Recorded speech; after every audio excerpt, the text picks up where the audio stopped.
భీమ్కుండ్ భారతదేశంలోని మధ్యప్రదేశ్లో మహాభారత కాలం నాటి రహస్యమైన ఒక పవిత్ర నీటి కుండ. ఇక్కడి నీరు చాలా శుభ్రంగా నీలిరంగులో ఉంటాయి. ఈ గుహ ప్రవేశ ద్వారం వద్ద ఒక శివలింగం ప్రతిష్ఠించబడి ఉంటుంది. పురాణ కథనం ప్రకారం వనవాస సమయంలో పాండవులు ఈ ప్రదేశంలో దాహంతో బాధపడుతున్నప్పుడు భీముడు తన గదతో నేలని గట్టిగా కొట్టి నీటిని వెలికి తీసినట్లు ఇక్కడి పురాణాలు చెబుతున్నాయి.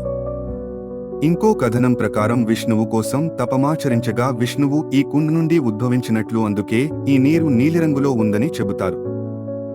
అందుకే ఈ కుండ్ని నారద కుండ్గా పిలుస్తారు. అయితే ఈ భీమ్ కుండ్ కొలను లోతును శాస్త్రవేత్తలు కూడా కనుగొనలేకపోయినట్లు చెప్తారు. ఇది మధ్యప్రదేశ్లోని చిత్రపూర్ జిల్లాలోని బజ్నా గ్రామానికి సమీపంలో ఈ భీమ్ కుండ్ ఉంది. ఈ భీమ్ కుండ్ రహస్యం మీకు ఎలా అనిపించింది? మీ అభిప్రాయాన్ని కామెంట్ రూపంలో తెలియచేయండి. ఇలాంటి ఆసక్తికరమైన విషయాల కోసం మా ఛానల్ని లైక్, షేర్ అండ్ సబ్స్క్రైబ్ చేయండి.